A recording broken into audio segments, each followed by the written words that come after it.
Alhamdulillahilladzi hadana li hadza wa ma kunna linahtadiya laula an hadanallah. Asyhadu an la ilaha illallah wahdahu la syarikalah wa asyhadu anna Muhammadan abduhu wa rasuluh. Allahumma shalli wa sallim ala sayyidina Muhammad wa ala alihi wa ashabihi wa man tabi'ahum bi ihsanin ila yaumiddin. Amma ba'du. Ya ayyuhalladzina amanu taqullaha haqqa tuqatih wa la tamutunna illa wa antum muslimun. Ya ayyuhan nas ittaqu rabbakumul ladzi khalaqakum min nafsin wahidah wa khalaqa minha zawjaha wa batha minhuma rijalan katsiran wa nisaa'a wattaqullaha alladzi tasaaluna bihi wal arham innallaha kana 'alaikum raqiba. Wa qala aidan a'udzu billahi minasyaitonir rajim bismillahirrahmanirrahim. Innallaha ya'murukum an tu'addul amanati ila ahliha wa idza hakamtum bainan nasi an tahkumu bil adli innallaha ni'ma ya'idukum bih innallaha kana sami'an basira. Sadaqallahul azim wa sadaqa rasulul habibul karim wa nahnu ala dzalika minasyahidin wasyakirin. Hadirin rahimakumullah, sidang Jumat yang berbahagia. Kita bersyukur kepada Allah Subhanahu wa taala pada siang ini kita dapat berkumpul bersama menuju Masjid Ar-Rahman Villa Pamulang dalam rangka kita mendekatkan diri kepada Allah Subhanahu wa taala, yaitu dengan melaksanakan sholat Jumat berjamaah. Salawat dan salam kita sanjungkan kepada junjungan kita Nabi besar Muhammad sallallahu alaihi wasallam yang telah memberikan bimbingan, petunjuk dan ajaran, juga sebagai contoh tauladan bagi kita semua. Mudah-mudahan kita menjadi pengikut setianya sampai akhir hayat kita. Amin ya rabbal alamin. Hadirin sidang Jumat yang berbahagia, mari bersama-sama kita bertakwa kepada Allah Subhanahu wa taala. Maka dengan takwa itu kita akan ditolong oleh Allah Subhanahu wa taala baik dalam kehidupan dunia maupun kehidupan akhirat kelak. Pada akhir tahun ini, akhir tahun 2020, kita masih banyak tantangan. Tantangan yang pertama adalah kita bagaimana melaksanakan persatuan dan kesatuan. Bagaimana kita menguatkan ibadah kita kepada Allah Subhanahu wa taala. Bagaimana kita meningkatkan keadilan bagi diri kita sendiri, keluarga, masyarakat, bangsa dan negara.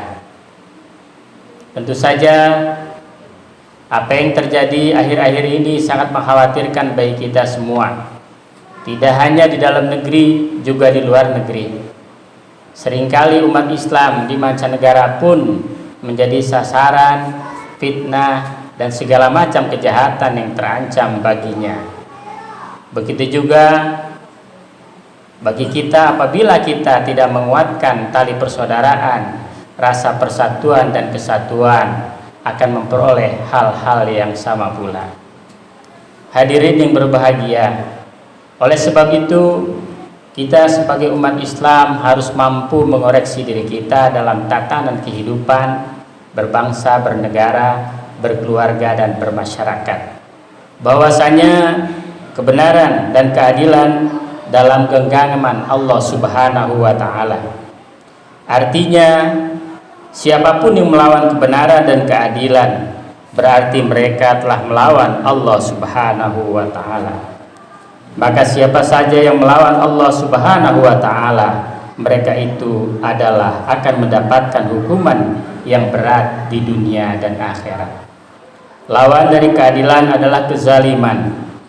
Ada 3 bentuk kezaliman yang sering dilakukan oleh manusia. Yang pertama adalah kezaliman hamba kepada Tuhannya, kepada Rabb-Nya.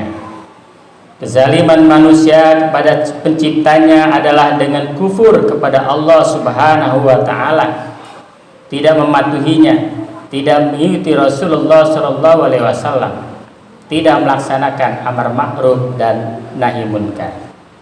Tentu saja hal itu kita termasuk sebagai orang-orang yang kufur kepada Allah Subhanahu wa taala. Allah Subhanahu wa taala berfirman di dalam surat Al-Baqarah ayat 254. Wal kafiruna humuz zalimun. Dan orang-orang kafir itulah orang-orang yang zalim. Ayat lain dalam Al-Quran juga menyebut kezaliman seorang makhluk juga ditandai dengan berbuat syirik atau menyekutukan Allah Subhanahu wa taala dengan zat-zat yang lainnya.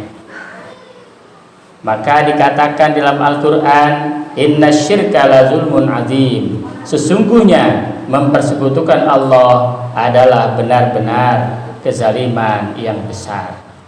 Kita sebagai makhluk Allah, hamba Allah, harus memperkokoh keimanan kita yang kuat, betul-betul kita mengabdi kepada Allah Subhanahu wa taala, sehingga sebagai hamba kepada Allah kita tidak akan melaksanakan kezaliman yang besar. Kemudian zalim terhadap diri sendiri. Kezaliman seorang hamba adalah dengan mengotori dirinya dengan berbagai dosa, pelanggaran dan keburukan berupa kemaksiatan kepada Allah dan Rasul-Nya. Allah berfirman di dalam Al-Quran surat Al-Baqarah ayat 57. Wa ma zalamuna walakin kanu anfusahum yadzlimun. Dan tidaklah mereka menganiaya kami, akan tetapi merekalah yang menganiaya diri mereka sendiri. Penganiayaan itu jelas apabila seorang hamba Allah, seorang manusia menghina nabinya, menghina Rasulullah Shallallahu Alaihi Wasallam, menghina Allah Subhanahu Wa Taala, menghina agamanya, maka dia termasuk orang yang melakukan kezaliman terhadap diri sendiri. Tentu saja dalam hal ini sering terjadi di mana-mana. Betapa Rasulullah Shallallahu Alaihi Wasallam dihinakan dengan gambar-gambar yang tak pantas, seolah-olah sebagai suatu teroris. Na'udzubillah min dzalik. Sungguhnya apa yang mereka lakukan adalah merugikan mereka itu sendiri. Lalu yang ketiga adalah kezaliman kepada sesama manusia. Menzalimi atau berbuat aniaya kepada sesama manusia juga merupakan perbuatan yang dibenci Allah Subhanahu wa taala. Perbuatan seperti menyinggung kehormatan orang lain, menyakiti tubuh ataupun hati orang lain, hingga mengambil harta orang tanpa alasan yang benar adalah perilaku yang dimurkai Allah, karena itu adalah perbuatan zalim. Allah menyebut akan mengambil amalan orang yang berbuat zalim dan diberikan kepada orang yang dizalimi, bahkan akan menimpa dosa orang yang dizalimi kepada orang yang menzalimi. Dalam hadis diriwayatkan oleh Bukhari, Rasulullah Shallallahu Alaihi Wasallam bersabda, yang artinya barang siapa berbuat zalim kepada saudaranya, baik terhadap kehormatannya maupun sesuatu yang lainnya, maka hendaklah ia meminta kehalalannya darinya hari ini juga, sebelum dinar dan dirham tidak lagi ada. Jika ia punya amal salih, maka amalannya itu akan diambil sesuai dengan kadar kezaliman yang dilakukannya. Dan jika ia tidak punya kebaikan, maka keburukan orang yang ia zalimi itu dibebankan kepadanya. Hadis riwayat Bukhari. Hadirin rahimakumullah, kita sebagai seorang muslim, tentu saja kita harus menghindari dari 3 perbuatan zalim tersebut. Kita jauhi dan kita hindarkan sejauh-jauhnya. Oleh sebab itu, kita sebagai kaum muslimin yang berbahagia, kita harus terus mendekatkan diri kepada Allah Subhanahu wa taala.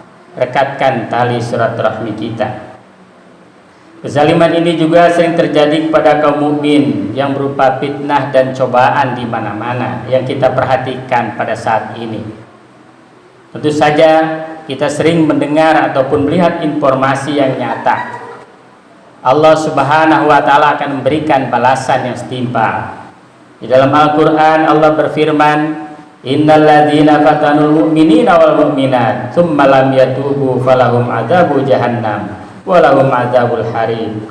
Sesungguhnya orang-orang yang mendatangkan cobaan ataupun fitnah kepada orang-orang mukmin, laki-laki dan perempuan, kemudian mereka tidak bertobat, maka bagi mereka azab jahanam dan bagi mereka azab neraka yang sangat membakar. Namun demikian, kita seagama, sebangsa dan setanah air harus melakukan refleksi diri, karena banyak kasus yang terjadi karena harta warisan, karena perbedaan penafsiran, karena perbedaan pilihan dan politik antar sesama muslim, saling mencederai, bahkan saling melakukan pembunuhan satu sama lain. Allah Subhanahu wa taala berfirman, A'udzubillahi minasyaitonirrajim. Bismillahirrahmanirrahim. Wa ma kana lil mu'minin ay yaqtula mu'minan illa khata'a. Wa man qatala mu'minan khata'a fatahriru raqabatin mu'minatin wa diyatun musallamatun ila ahlihi illa ay yasaddaqu. Fa in kana min qaumin aduwwil lakum wa huwa mu'minun fatahriru raqabatin mu'minah. Wa in kana min qaumin bainakum wa bainahum mitsaqun fadiyatun musallamah ila ahlihi wa tahriru raqabatin mu'minah faman lam yajid fasyamu syahraini mutatabi'aini taubatan minallah wa kana Allahu aliman hakima.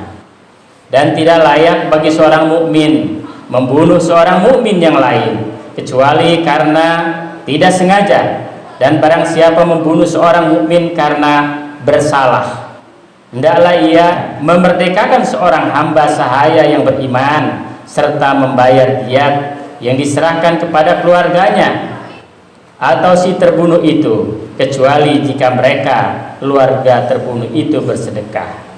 Jika ia atau yang terbunuh itu dari kaum kafir yang ada perjanjian damai antara mereka dengan kamu, maka hendaklah si pembunuh membayar diat yang diserahkan kepada keluarganya serta memerdekakan hamba sahaya yang beriman. Barang siapa yang tidak memperolehnya, maka hendaklah ia berpuasa 2 bulan berturut-turut untuk penerimaan tobat dari Allah Subhanahu wa taala. Dan adalah Allah Maha mengetahui lagi Maha bijaksana. Hadirin rahimakumullah, membunuh orang yang kafir yang tak bersalah pun kita diberikan denda oleh Allah Subhanahu wa ta'ala. Begitu pula bagaimana dengan sesama muslim? Tentu saja kita harus melakukan taubatan nasuha. Mudah-mudahan kita betul-betul belajar dari situasi dan kondisi yang ada sekarang. Hadirin rahimakumullah, kezaliman atau ketidakadilan terjadi disebabkan karena cinta dunia dan takut akan kematian, ataupun hubbu dunia wa karahiyatul maut, cinta akan kedudukan, jabatan, harta dan kekayaan serta kekuasaan, maka akibatnya akan terjadi bencana yang besar karena tiadanya pondasi kehidupan yang benar dalam berbangsa dan bernegara. Akibat-akibat ketidakadilan antara lain terjadinya kekacauan di segala sektor, ketidakpercayaan masyarakat terhadap pemimpinnya dan juga perangkat-perangkatnya, tercabik-cabiknya rasa persatuan dan kesatuan. Hal ini tentu saja menjadi pelajaran bagi kita sebagai anak bangsa, sebagai generasi muslim di masa depan yang akan memimpin sebuah negara.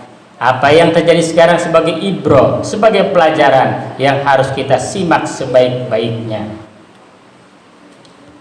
Hadirin rahimakumullah, Allah Subhanahu wa taala berfirman dalam surat An-Nisa ayat 58, Innallaha ya'murukum an tu'addul amanati ila ahliha wa idza hakamtum bainan nasi an tahkumu bil adli innallaha ni'ma ya'idukum bih innallaha kana sami'an basira. Sesungguhnya Allah menyuruh kamu menyampaikan amanat kepada yang berhak menerimanya, dan menyuruh kamu apabila menetapkan hukum di antara manusia supaya kamu menetapkan dengan adil. Sesungguhnya Allah memberi pengajaran yang sebaik-baiknya kepada kamu. Sesungguhnya Allah adalah Maha mendengar lagi Maha melihat. Hadirin rahimakumullah, Semoga kita bisa memetik manfaat dari apa yang khatib sampaikan pada saat ini, sehingga kita memperkuat diri, memperteguh keimanan kita, memperkuat tali persaudaraan, rasa persatuan dan kesatuan, menjauhi permusuhan. Kita tegakkan keadilan pada diri kita sendiri, pada keluarga kita, kepada masyarakat, kepada semuanya, termasuk juga kepada pemimpin-pemimpin kita. Sebagai pemimpin tentu saja kita harus adil kepada masyarakat kita, baik pemimpin wilayah, daerah ataupun suatu negara. Barakallahu li wa lakum fil Qur'anil azim wa nafa'ani wa iyyakum bima fihi minal ayati wa dzikril hakim wa taqabbala minni wa minkum tilawatahu innahu was samiul alim wa qur rabbighfir warham wa anta khairur rahimin.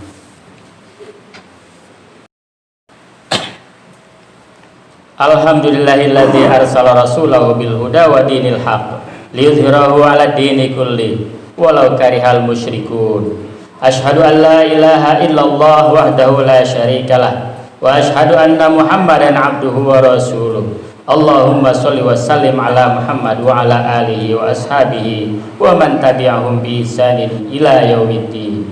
Ya ayyuhalladzina amanu taqullaha haqqa tuqatih wa la tamutunna illa wa antum muslimun. Ya ayyuhalladzina amanu taqullaha wa qulu qawlan sadida yuslih lakum a'malakum wa yaghfir lakum dzunubakum wa may yuti'illaha wa rasulahu faqad faza fawzan 'azima. Innallaha wa malaikatahu yusholluna 'alan nabi ya ayyuhalladzina amanu shollu 'alaihi wa sallimu taslima. Allahumma sholli wa sallim ala Muhammad wa ala ali Muhammad kama shallaita ala Ibrahim wa ala ali Ibrahim wa barik ala Muhammad wa ala ali Muhammad kama barakta ala Ibrahim wa ala ali Ibrahim fil alamin innaka Hamidum Majid. Allahumma ighfir lil muslimin wal muslimat wal mu'minin wal mu'minat al ahya'i minhum wal amwat innaka samiun qaribun mujibud da'wat. Allahumma ighfir lana wa liwalidina warhamhum kama rabbawna shighara. Rabbana hab lana min azwajina wa dhurriyyatina qurrata a'yun waj'alna lil muttaqina imama. Rabbana ighfir lana wa li ikhwanina alladhina sabaquna bil iman wa la taj'al fi qulubina ghillan lil ladzina amanu rabbana innaka ra'ufur rahim. Rabbana la tuzigh qulubana ba'da idh hadaitana wa hab lana min ladunka rahmatan innaka antal wahhab. Rabbana dzalamna anfusana wa illam taghfir lana wa tarhamna lanakunanna minal khasirin. Rabbana atina fid dunya hasanah wa fil akhirati hasanah wa qina adzabannar. Wa sallallahu ala Muhammad wa ala alihi wa sahbihi wasallam. Walhamdulillahi rabbil alamin. Ibadallah, innallaha ya'muru bil 'adli wal ihsan wa ita'i dzil qurba wa yanha 'anil fahsya'i wal munkar wa ya'idukum la'allakum tadhakkarun. Wa la dzikrullahi akbar. Aqimis shalah.